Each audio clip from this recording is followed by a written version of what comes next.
Welcome to Miami Condo Minute. I'm Peter Zalewski. I'm a condo consultant. I'm also the founder of the Miami Condo Investing Club. Check out the website, miamicondo.club. If you give me a minute, I'll give you some valuable information about the South Florida condo market. What are we talking about today?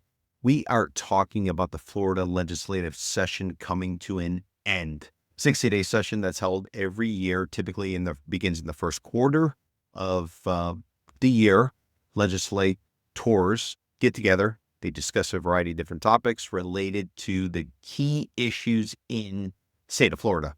What was one of the key issues held this year, even though a special session failed to address it?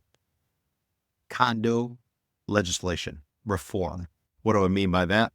After the Surfside collapse, remember that tower that went down, Champlain Tower South, up in Surfside, which is a community immediately north of Miami Beach on the Barrier Island, Miami-Dade County. Nearly 100 people died. There was a $1 billion with a B settlement paid out to the families of the victim. As a result of that collapse back in 2021, the Florida legislature took a number of steps to ensure that nothing like that ever happened again.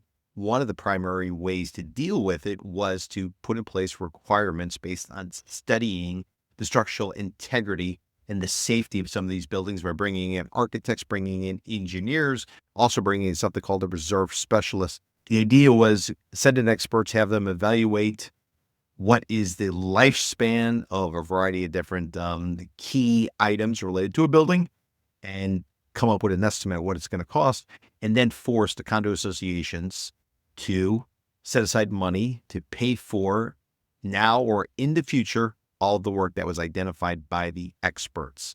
All of that was coming to a head in 2025, hence us declaring it the 2025 Florida Condo Association Financial Cliff.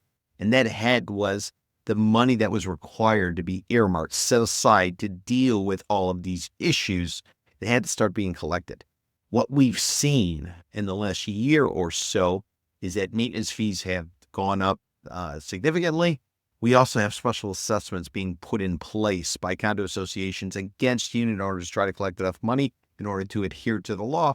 And in addition to that, you had insurance rates on the rise, partially due to a very active hurricane season in the last couple of years, but also too because of the collapse of that tower and a number of buildings that were shut down.